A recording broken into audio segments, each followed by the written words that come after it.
So the format tonight is we're doing the trustees first, the mayor's second, and the councillors last. And there will be a 3-minute opening from each candidate.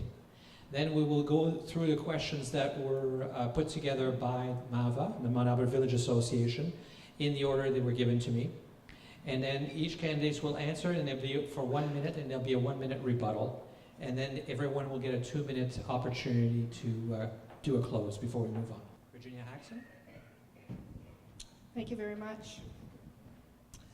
I'm proud of the great progress under my leadership that has been made this term, and I will continue to be positive progressive if when re-elected as your mayor. Tax increases have been kept to the lowest they have been in over 2 decades, and we are the envy of many communities as one of the very few in Ontario that are debt-free. I have created a new age of partnership, engagement, and open communication. I've engaged the region, social service agencies, and many community groups to work together to get great things done in our town.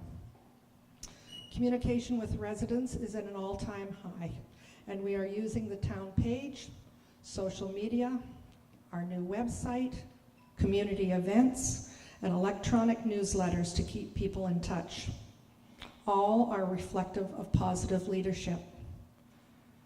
We've been busy in Ward 3 here. What is happening with the Mount Albert Park, you ask? We had 3 open houses and now have a consensus with resident and user groups. Original funding was $530,000, now revised to $900,000, as the park will include substantial earthworks. 40% of the park is a skate park, including scooter zone for those 5 years and up, and the ball diamond will remain unchanged.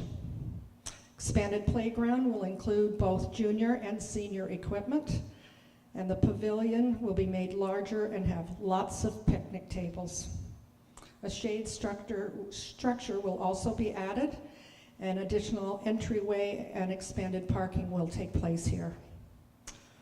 We will go to tender early 2019 with construction to start, I would say probably the day after Sports Day.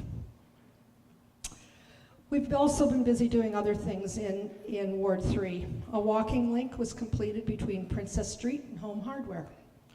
New employment opportunities are coming for approximately 300 people with the expansion of Kelson and engineering. The opening of the new York Regional Police Training Center took place last year, providing many, many jobs. The beginning of the downtown revitalization with the improvements at Main Street and Center, and my favorite of them all, the opening of Duca Credit Union in Mount Albert. As your mayor, my priorities will be to continue to plan and manage our economic growth, keep taxes low while ensuring the delivery of quality services. Be a strong voice, your strong voice at York Region Council. Be dedicated to the environment and seek out innovative green solutions. Be available to listen to your concerns through many options, including one-on-one sessions. And finally, continue to dialogue with partners to address senior housing. I have proven experience, and I'm seeing I have a red sign here, so the past 8 years I've had the honor of being your mayor and would ask for your support in the next coming 4 years. Thank you. Hello everybody, my name is Franco Colavecchia, and I live in York for the last 40 years. And 19 years ago, I bought a 50-acre land and I started growing mushrooms here in Mount Albert. And I like to be a mayor because I like to make a lot of changes or service has not been provided before. Always they say that they provide service, it takes a long time. I like to shorten that time. We spend in your money, and I like to spend your money wisely. Thank you very much. All right, thank you very much. We're now going to go through the questions. The questions were submitted ahead of time. You each have 1 minute to answer the question, and the other person has a rebuttal. We're going to go back and forth. And Franco, we're going to start with you for the first question. What is your top priority for Ward 3, and how will you specifically accomplish it if elected? If I be elected on October 22nd, I'm going to take a really hard look Ward 3 and see what they need, the kind of services, and whatever is the priority. And I will react right away. I'm not going to wait for it. If you guys need service, you can call me anytime, and I will provide you that service. I will not going to ignore anybody like I've been ignored from the past. I know everybody out here wants me to say Tim Hortons, but I don't think that's coming anytime soon. But I think what we really need is to continue to work on having employment lands in our area. And while it may have some in Mount Albert, and I know that Mount Albert employs a lot of people and there are new businesses that continue to open, it's cutting the red tape and making sure that the permits that come in very quickly and any renovations that can be done, much like what happened at Center Street and Main when Duca was coming, and the changes with some beautification. There are funds available both provincially and federally to take a look at some more opportunities to make sure that it's beautified and that the innovation of downtown can continue along the way. Thank you. Upon a review of neighboring municipalities, water and sewage rates for East Gwillimbury are among the highest. Why are our water prices so high, and how would you plan to address the disparity? Thank you very much. I don't know if people know or not, water is provided by the region and serviced by the municipality. And so it's a double, we have our fingers in it, but we don't have the ability to control the price. So what happens with the water is we buy water from the region at a particular rate and then pass it along to the consumer. What we have in Mount Albert, and quite frankly right across East Gwillimbury, we have not a lot of infrastructure. As you know, it wasn't that long ago that many were on wells, and so as a result, that infrastructure has to be put into the ground along the way, and so that's exactly what, it's not just a matter of the water that you buy, but it's actually maintaining the infrastructure that's in the ground as well. And I can tell you that as long as I've been on council as mayor, we've not had a water main break. You think you've got a problem when you turn your tap and there's no water. So it's maintaining good pipes along the way, and that's what the town is doing. If our neighbors, they can keep lower the price, we should do the same thing. And I'm going to make sure I'll work with the region, even if I have to go a little bit further than that. It should be the same price. It should not be higher, even if we buy from York. Thank you. The difficulty is not the water. The water price is the same whether you're in East Gwillimbury, Georgina, or Vaughan. It's the pipes that are in the ground and how we maintain them, and it needs to bring the water to your home and the wastewater takeaway. Remember, your water bill is not just for water, it's for wastewater as well. Question number 3. Franco, this one will be for you first. How do you view the library's role in EG, and how would you support the library if elected? I would take a look. Everybody's in a library, young people, a teenager, older. I would make sure that the library would be a nice place where you can spend time and you can use it all year round. And try to keep the cost down. Well, the cost is down. It's free to use the library. So there's no charge. I look at the library as being a cultural hub. And we've got some wonderful opportunities with a new library being built in Queensville that I see it as not just books and tapes and learning, but I also see it as music and dance and drama and the fine arts, and put them all together within one facility. It's time that we had a facility that was multi-use, and that's exactly what you take a look at. You go south of here or go into a community with a new library, and that's exactly what happens. You You have mature adults learning how to do to be creative with their electronics. You have little children learning the library and how it operates. But the days of having books and having a library card are very much diminished now. It's a whole different area there. Question number 4. Do you support the revitalization of downtown Mount Albert? If yes, what specific things would you propose to accomplish during the upcoming council term? And how would you fund and accomplish them? Thank you. I certainly do support the revitalization, and I think that getting Duca in here was a first start. I think we need to take a look at a number of buildings that are in Mount Albert that are derelict, and that we have absentee landlords that allow them to be derelict. We need to strengthen our property standards for those buildings in particular, and force people, as we have with cutting grass and whatever in vacant places, to make sure that those are up to standard. If they're not, we put it on the tax bill and we fix it up ourselves. And maybe the inside is not being used, but the outside is going to look better than it does today when you look out there.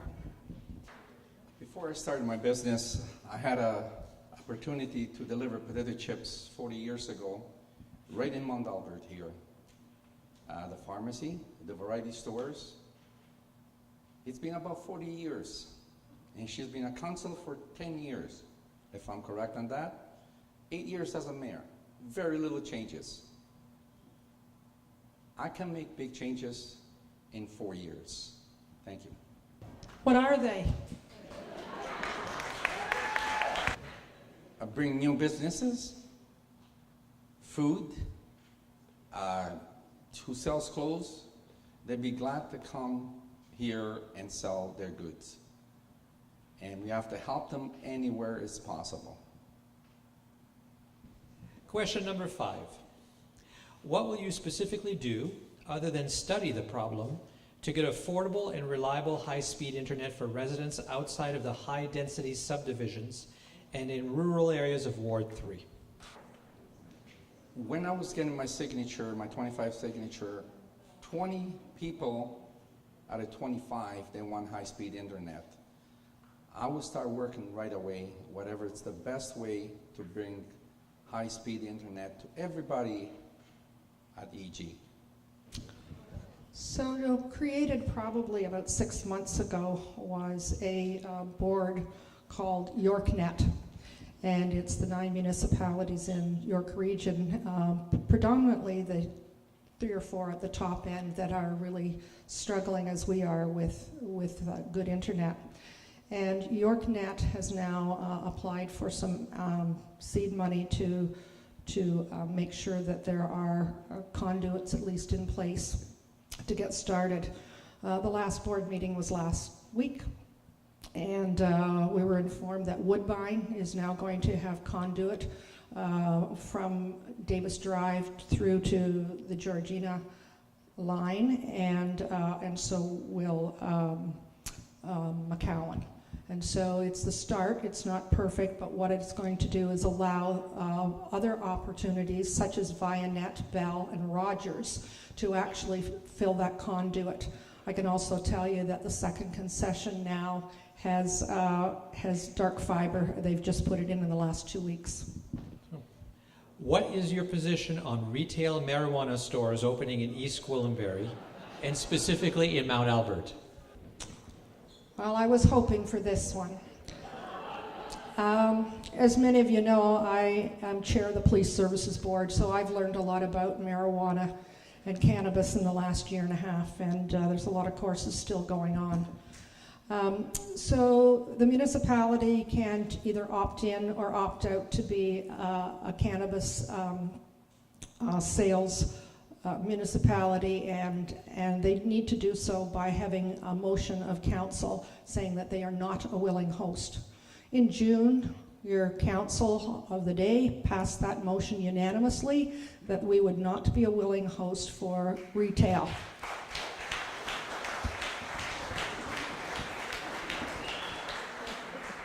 It doesn't mean we won't have marijuana in East Gwillimbury or in Mount Albert, but we won't be selling it here.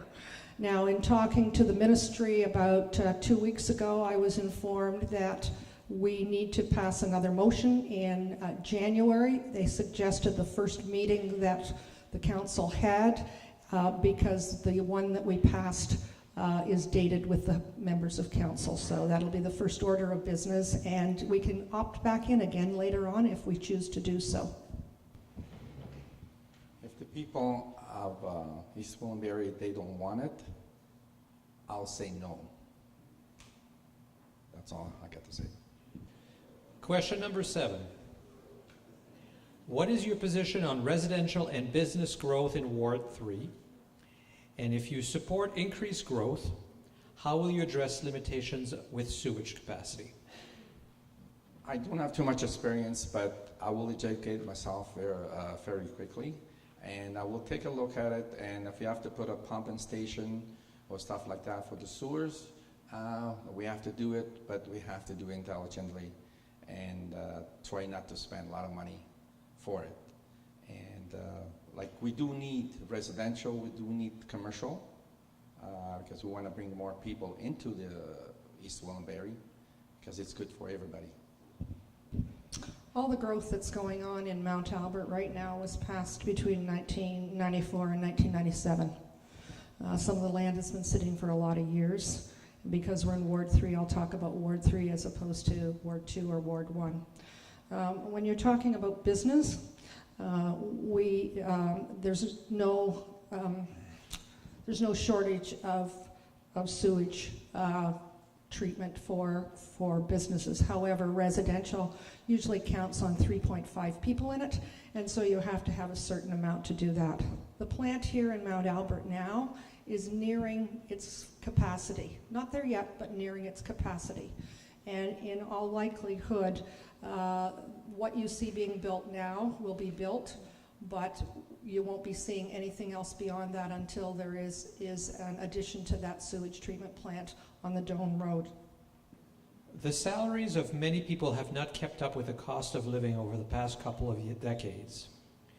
With many required items like food, clothing, utilities, taxes, etc., all going up 2% plus each every year, what kind of economic planning might you consider to minimize our local taxes and possible increases? I think the biggest thing to do is make sure that you manage your money wisely. It's no different than what we do in our home. We do it with the municipality. The numbers are much larger, but it still is handled the right way. You'll notice that in my brochure I talk about $47 million that are in our reserves right now. Those are reserves that are not spoken for. In addition to that, there's another $34 million that are spoken for. So that's for new roads, new bridges, a variety of other things. Time will come when we need to spend that, but right now we manage it very carefully. It doesn't take long to look to some other local municipalities very close to us that as soon as they get the growth and they get the development money, they start buying and building, and the next thing you know, they're issuing a debt. We're debt-free. I will manage your money just like I manage my business. I'll be very careful. This is your money, not mine. That is your city hall, not mine. If you give me the chair, that's yours, not mine. I have to do my job to keep everybody's happy and to keep the low cost and everything. What is your position or involvement on the conversion of valuable wetlands and forest next to Vivian Creek Park to townhomes without community input? I heard that there's been some changes with wetland. You have to take a look very carefully, and you have to really be careful of what you're doing with the wetland. We do not want to upset anybody, or you got to treat it the proper way. If it's a wetland, it's wetland, you know, and if we don't supposed to touch it, we have to leave it alone and try to do something else instead. Wetlands are regulated by the province, and so it was a chair, not a person. So they're regulated by the province, and so our regulator of the provincial wetlands is the Lake Simcoe Region Conservation Authority. They assess it and they work with the development. And if in some cases that are removed or they are changed or altered in some way, then there's compensation that is required to make it up. Yes, the wetland is regulated by the Lake Simcoe Conservation. That does not mean that we do not have a voice. We should have a voice. East Willenbury residents, they should have something to say what Lake Simcoe Conservation does. And if you're a board of director there, you should bring whatever the East Willenbury residents want or need or what they say. I will listen to you, and I will go there and talk to them. That does not mean we have to, their regulation, that does not mean that you have no rights. You have the rights. Well, contrary to your belief, you seem to be a little bit short of the facts. The point is that the Conservation Authority Board of Directors is just that. It's a board of directors. It's no different than any other board of directors. It sets policy, and the staff, in fact, implement those policies on a regular basis. For a member of the board of directors to go and direct staff is unheard of. As I said, they are regulated by the province. The province looks at all of the paperwork that takes place with the Conservation Authority, and they either approve it or they don't at that point. Question number 10.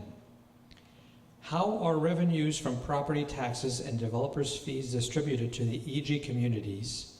And how will you ensure that Ward 3 will receive an equitable portion? Taxes are collected town-wide, and they're distributed town-wide.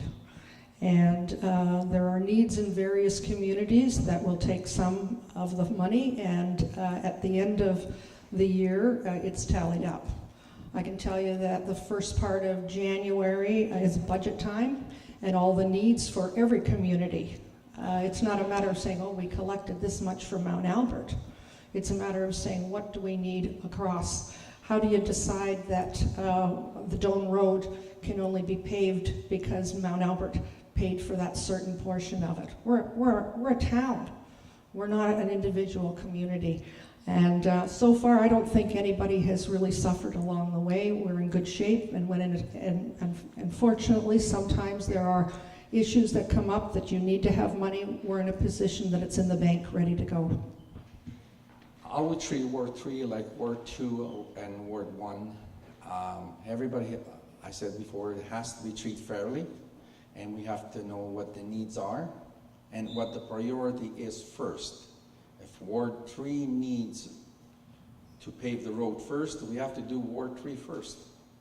And Ward 1 needs it first, then we're going to do that Ward 1. But I like to treat everybody the same.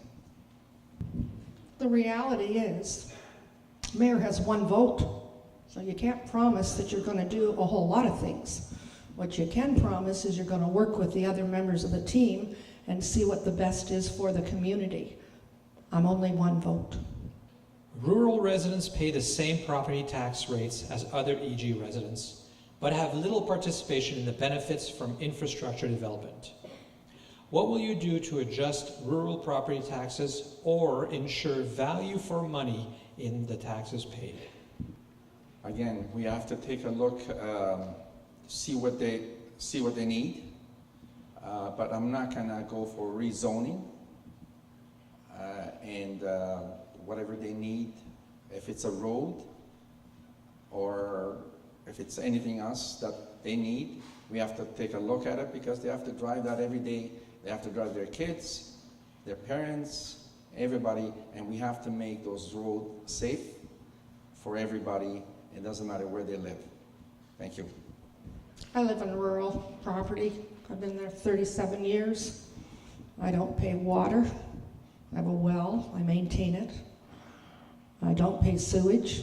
I have a septic tank and I maintain it, and I probably pay a lot more for all of that than I would if I was on a town system as well. I think it's important to take a look at what people want for lifestyle.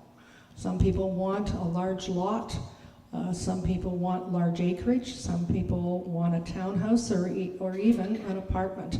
So it's all based on what people's choices are. The tax rate for rural is no different than the tax rate for urban. Question 12. With the province's announcement of 15,000 new long-term care beds, what will you do to attract the requisite beds to our community by applying for a municipal license or attracting public or private operators? We have some private operators now in East Gwillimbury with private licenses, and it would be a perfect place to have long-term care facility. Like, as long as there is public dollars to make it happen and people able to put the two together to deliver. We all know about South Lake and the number of people that are sitting waiting there for long-term care.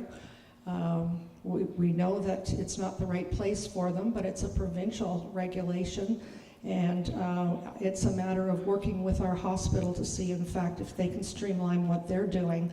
And for a municipality like ourselves, I'd be looking at making some kind of an arrangement that there would be a tax break, there would be a much easier way of getting a building permit, move it along quicker, make it faster in that regard, because we know that time is money when it comes to building. I do support the private one, and then depends which one is better. If the province is better, I will go with the province. But I need to serve the best facility, either the province or the private one. Whatever is better, that's what I'm going to choose. Well, I guess the one thing that we didn't talk about was the number of jobs that it creates, and we've talked earlier about having jobs, and what's better than working in healthcare and working with people. So it's certainly an opportunity. If they're going to come up with 15,000, give us 500, and let's see what we can do with it. With 43% of our tax dollars going to the region, what exactly is East Gwillimbury getting back? That question, I don't have very much experience on that, perhaps, but I will make sure that we're going to get our fair share of that 43%. And yes, Virginia, she said to work with the other councillor. Absolutely, that is very, very important. That is one vote. But I'm going to make that one vote count. Thank you. The budget for the region is $2.2 billion a year. They handle the most expensive of services for us, and thank goodness they do, because what we pay about 31 cents on the dollar, whereas the south part, Vaughan, Markham, and Richmond Hill, pay about 70 cents on the dollar. So we do very well for what we get, but keep in mind this is ambulance, this is police. The police budget alone is it's 30% of the taxes. And then you look at all the regional roads. The second concession is a prime example. What they built, that we would have been bankrupt if we had have built that, and it's been built, and the trail systems as well. So I think we do very well with it. We seem to get our fair share, and many times I feel we get much more. Now we have a 2-minute close each, and we'll reverse the order, and Franco, you go first. Thank you very much for everybody coming tonight, and I hope on October 22nd, I'm asking for your vote, and I will do everything possible to be everything right. For the last few years, has not done very much, so I like to do it something every single day.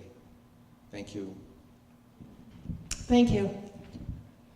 There's more to be done here, a lot more. And I want to see it through to completion of the projects that we've commenced. this past term, including the opening of our new Health and Active Living Plaza with a new aquatic center, a new library, program rooms, a childcare facility, and several outdoor facilities. The opening of an operations center, used to be called a works yard.